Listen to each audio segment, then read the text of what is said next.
لیکن جس کو یہ یقین ہو جائے، جس کے دل میں یہ بات آ جائے کہ میرا رب دیکھ رہا ہے نا، وہ ہے نا دیکھتا، وہ کافی ہے دیکھنے والا، تو پھر ایسی صورت میں وہ رات کی تنہائیوں میں بھی، اکیلے بھی، تھکے ہوگے تب بھی، بیمار، صحت مند، سفر میں، حضر میں، ہر وقت وہ نیکیوں کی طرف توجہ رکھے گا اور کچھ نہ کچھ کرنے کا شوق ہوگا اس کو.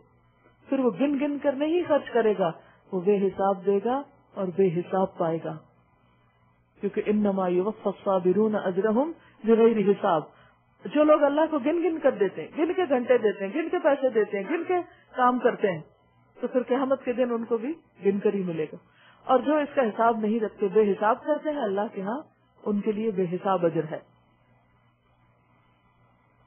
اور جو دکھاوا کر کے دیتے ہیں، فرمایا وہ در حقیقت نہ اللہ پر ایمان رکھتے ہیں نہ روز آخر پر.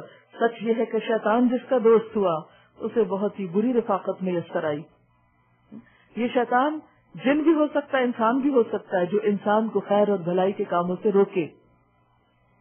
آخر ان لوگوں پر کیا آفت آ جاتی اگر یہ اللہ اور روز آخر پر ایمان رکھتے اور جو کچھ اللہ نے دیا ہے، علم ہے، مال ہے، ٹیلنٹ ہے، صلاحیتیں ہیں، اس میں سے خرچ کرتے. اگر یہ ایسا کرتے تو اللہ سے ان کی نیکی کا حال چھپا نہ رہ جاتا. اللہ تو سب دیکھ رہا ہے.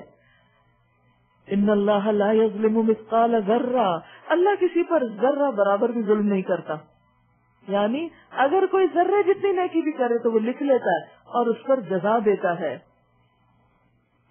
وَإِن تَكُ حَسَنَةً، اگر وہ ذرہ نیکی کا ہوتا ہے، جس ڈاٹ ڈال دیا آپ نے، مثلا آپ ایڈیٹنگ کر رہے ہیں، کسی نے کام کیا اور آپ اس کی کریکشن کر رہے ہیں، اس نے ڈاٹ نہیں ڈالا تھا، فل اسٹاپ نہیں ڈالا تھا، آپ نے ڈال دیا، تو آپ کے خیال میں تو آپ نے کوئی نیکی نہیں کی، لیکن آپ نے دوسرے کو سکھا دیا کہ یہاں پر یا اس کے بھولے ہوئے کو یا اس کے انکمپلیشن کو آپ نے کمپلیٹ کر دیا.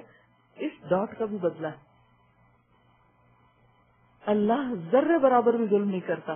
اگر وہ ذرہ، وہ ڈاٹ نیکی کا لگائے کوئی، یضاعفها، وہ اس کو کئی گنا بڑھا دیتا. وہ ڈاٹ ڈاٹ نہیں رہتا، وہ ذرہ ذرہ نہیں رہتا، وہ ذرہ پہاڑ بن جاتا ہے. وہ پہاڑ بن جاتا ہے کیونکہ اللہ تعالیٰ چھوٹی سی نیکی کو بھی بڑھانا شروع کر دیتا ہے اور بڑھاتا رہتا ہے اور بڑھاتا رہتا ہے. اور جتنا اچھا وہ بیج ہوتا ہے اتنا زیادہ اس سے پھل آتا ہے، اتنی بہترین فصل لگتی ہے.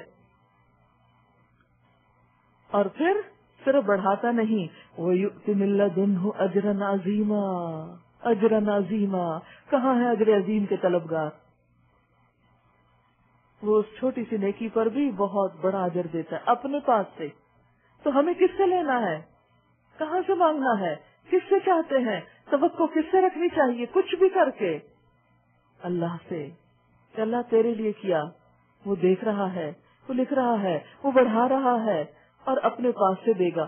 اور جو اللہ کے پاس ہے وہ اس سے کہیں زیادہ بہتر ہے جو لوگوں کے پاس ہے. جب لوگوں سے نہیں ملتا تو دل ٹوٹ جاتا ہے، جب اللہ سے نہ ملا تو کیا حال ہوگا؟ اور اللہ سے تو جب ملے گا جب اللہ کے لیے کریں گے کچھ، چاہے وہ چھوٹا ہی کیوں نہ ہو، چاہے وہ تھوڑا ہی کیوں نہ ہو. اللہ تو ہماری وسعت دیکھتا ہے، طاقت دیکھتا ہے، گنجائش دیکھتا ہے کہ یہ بس ذرہ ہی کر سکتا ہے، اس کو بس ڈاٹ ہی لگانا آتا تھا، بس یہ اتنا ہی کر سکتا تھا. اللہ اس کی بھی قدردانی کرتا ہے.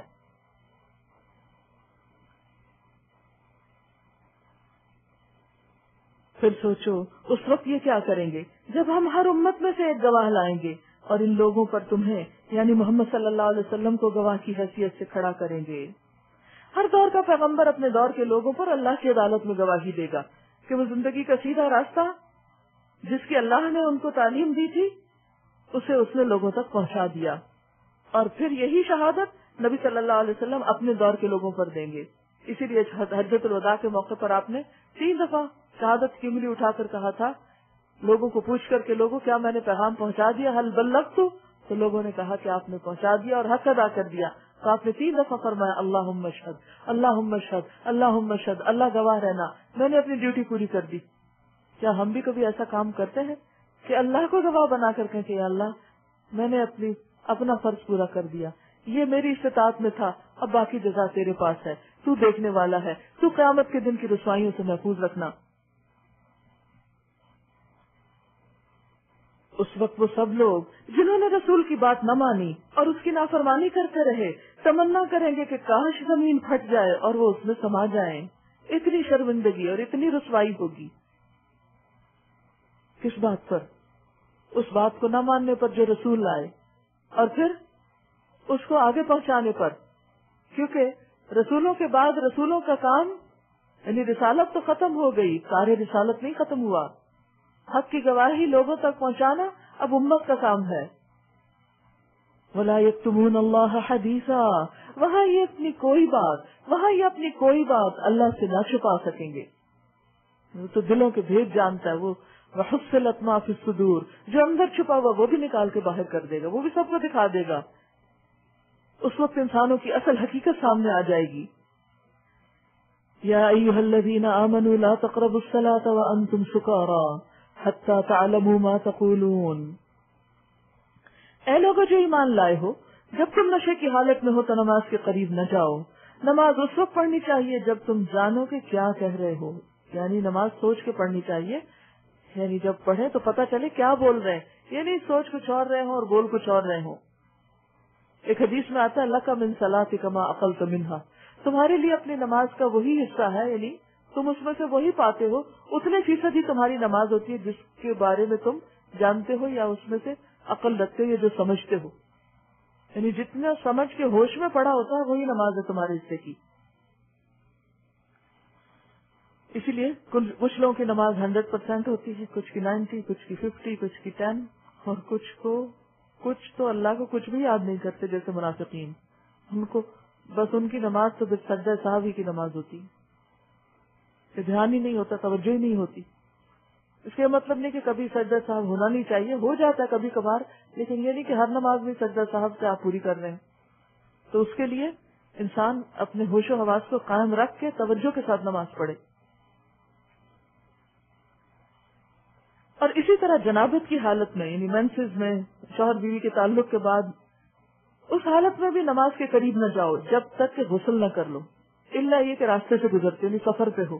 اور اگر کبھی ایسا ہو کہ بیمار ہو یا سفر میں ہو یا تم میں سے کوئی شخص رفع حاجت کر کے آئے یا تم نے عورتوں سے لمس کیا ہو اور پھر پانی نہ ملے تو پاک مٹی سے کام لو یعنی تیمم کر لو اور اس سے اپنے چہروں اور ہاتھوں پر مسح کر لو. بے شک اللہ نرمی سے کام لینے والا اور بخشش فرمانے والا ہے. یعنی اس نے تمہیں سہولت دی ہے کہ جہاں پانی نہیں وہاں تیمم کر لو. اب پھر کچھ اہل کتاب کی باتیں اور آگے پھر منافقین کا ذکر. تم نے ان لوگوں کو بھی دیکھا جنہیں کتاب کے علم کا کچھ حصہ دیا گیا ہے،